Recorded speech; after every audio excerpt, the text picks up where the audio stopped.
Pemirsa, aksi ugal-ugalan pengendara mobil mewah kembali terjadi. Satu orang tewas dan dua orang lainnya luka berat setelah mobil Lamborghini bernomor polisi B2258WM menabrak sebuah warung jamu di Surabaya, Jawa Timur Minggu pagi. Berikut kami tayangkan video detik-detik setelah tabrakan maut itu terjadi.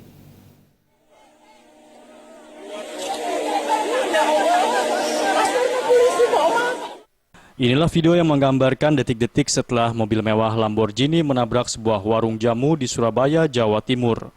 Video ini diambil oleh warga setelah tabrakan terjadi.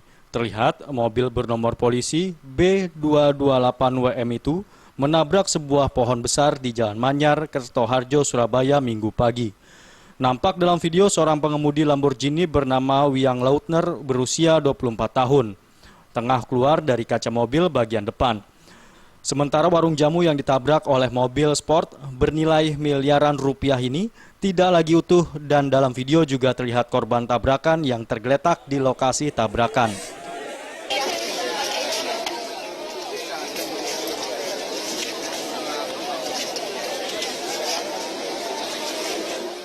Akibat tabrakan ini dilaporkan seorang pembeli jamu bernama Kuswanto berusia 51 tahun tewas dan dua orang lainnya luka berat. Mereka yang luka-luka yakni istri Kuswanto, Sri Kanti berusia 41 tahun, dan penjual jamu Mujianto berusia 44 tahun.